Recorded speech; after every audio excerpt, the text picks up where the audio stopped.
नमस्कार, मी साधना मुळे.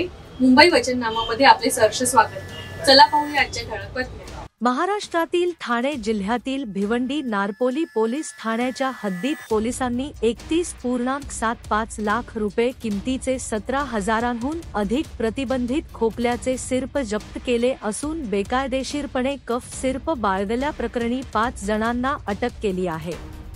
अंमली पदार्थ असलेले हे कफ सिरप अनेकदा नशेसाठी वापरले जातात, ज्यामुळे आरोग्यावर गंभीर परिणाम होतात.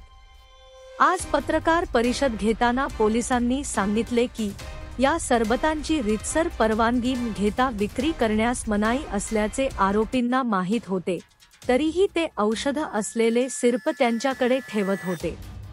नारपोली पोलीस ठाण्याला गुप्त माहिती मिळाली होती. त्या आधारे 31 जानेवारी रोजी भिवंडी नारपोली शहरातून 5 जणांना अटक करण्यात आली होती. गुन्हे शाखेच्या अधिकाऱ्यांनी त्यांच्याकडून 17,640 बाटल्या जप्त केल्या, ज्यात कोडीन फॉस्फेट, एक प्रकारचा अफू आणि इतर रसायने आहेत.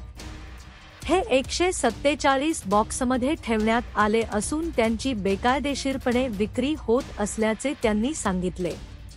क्राईमचे डीसीपी अमरसिंग जाधव म्हणाले की आरोपींनी या बाटल्या कोठून आणल्या आणि त्या कोणाला विकायच्या होत्या याचा तपास करत आहोत. ते म्हणाले की 24 ते 45 वयोगटातील 5 जणांविरुद्ध narcotic drugs and psychotropic substances (NDPS) कायदा आणि ड्रग्ज अँड कॉस्मेटिक्स ॲक्टच्या संबंधित तरतुदींनुसार गुन्हा दाखल करण्यात आला आहे.